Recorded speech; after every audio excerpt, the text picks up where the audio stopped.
Selamat pagi anak-anak Miss di rumah. Apa kabar? Miss harap kalian di rumah selalu dalam keadaan sehat dan baik-baik saja ya, Nak. Nah, pada pagi ini kita masuk ke submateri baru mengenai hukum-hukum dasar kimia. Jadi, mulai dari materi ini, mulai dari hari ini dan beberapa minggu ke depan kita sudah mulai masuk ke dalam perhitungan ya.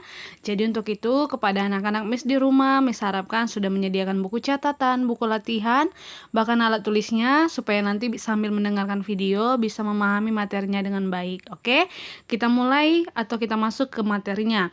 Nah, hukum-hukum dasar kimia ini akan terbagi menjadi 5 hukum. Ada hukum Lavoisier, ada hukum Proust, hukum Dalton, hukum Gay-Lussac, dan hukum Avogadro. Namun pada pertemuan kali ini kita masuk dulu ke hukum yang pertama, yaitu hukum kekekalan massa. Nah, hukum kekekalan massa ini terkenal dengan hukum Lavoisier karena pencetus atau ahli yang mencetuskan adalah seorang ahli kimia yang bernama Antoine Laurent Lavoisier. Nah, bagaimana rumusan dari hukum kekekalan massa ini? Kita masuk ke materinya. Nah, hukum kekekalan massa atau dikenal juga dengan hukum Lomonosov-Lavoisier adalah suatu hukum yang menyatakan massa dari suatu sistem tertutup akan konstan meskipun terjadi berbagai macam proses di dalam sistem tersebut. Atau dalam sistem tertutup, massa zat sebelum dan sesudah reaksi adalah sama atau tetap atau konstan. Jadi massa per reaksi akan sama dengan massa hasil reaksinya. Nah, hukum ini pertama kali dijelaskan oleh seorang ahli namanya Mikhail Lomonosov pada tahun 1711 dan sampai 1765. Ia membuktikannya dengan eksperimen meskipun terkadang ia ditentang. Namun ternyata datanglah seorang ahli baru namanya Antoine Laurent Lavoisier 1743 sampai dengan 1794 menjelaskan ide-idenya pada tahun 1774. Dia menjelaskan bahwa ia pernah melakukan eksperimen mereaksikan cairan merkuri dengan gas oksigen dalam suatu wadah di ruang tertutup, sehingga menghasilkan merkuri oksida yang berwarna merah. Nah, direaksikan seorang Antoine inilah merkuri yang berbentuk cair dengan gas oksigen ternyata menghasilkan suatu merkuri oksida yang berwarna merah. Nah, katanya, apabila merkuri oksida dipanaskan kembali, senyawa tersebut akan terurai menghasilkan sejumlah cairan merkuri dan gas oksigen dengan jumlah yang sama seperti semula. Nah, jadi tadi sudah direaksikannya si merkuri dengan gas oksigen menghasilkan merkuri oksida. Ternyata dicobakannya lagi merkuri oksida ini dipanaskan, maka terbentuklah kembali cairan merkuri dan gas oksigen yang jumlahnya sama sebelum direaksikan. Maka, berdasarkan bukti percobaan Lavoisier, terumuslah suatu hukum dasar kimia yang disebut sebagai hukum kekekalan massa, yang menyatakan bahwa jumlah massa zat sebelum dan sesudah reaksi adalah sama. Jadi dia sebelum direaksikan dan sesudah direaksikan nilainya sama. Nah, kita masuk ke contoh soalnya. Pertama, pada wadah tertutup, 4 gram logam kalsium dibakar dengan oksigen menghasilkan kalsium oksida. Jika massa kalsium yang dihasilkan adalah 5,6, maka berapakah massa oksigen yang diperlukan? Nah, 4 gram logam kalsiumnya direaksikan dengan oksigen menghasilkan kalsium oksida. Kalsium oksida yang dihasilkan sebesar 5,6 gram.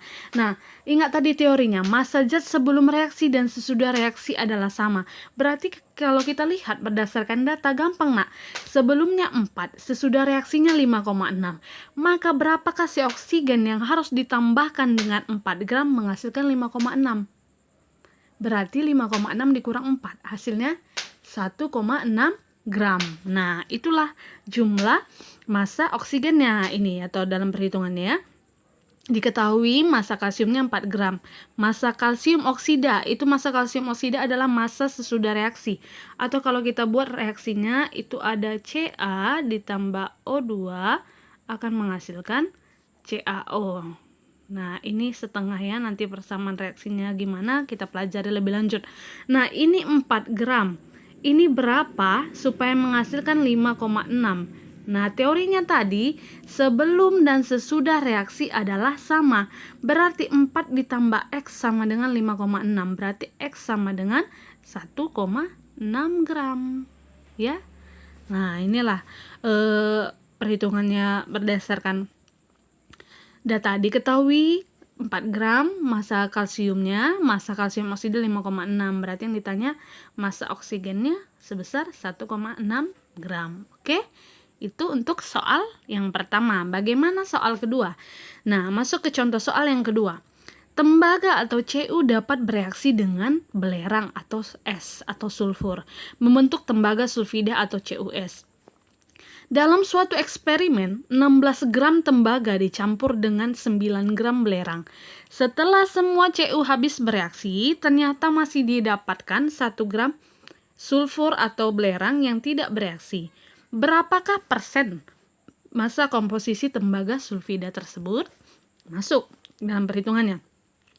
Diketahui massa tembaganya, massa Cu-nya 16, massa sulfidanya atau sulfurnya 9 gram, sisa massa S-nya 1 gram. Yang ditanya persen tadi kan, Nak?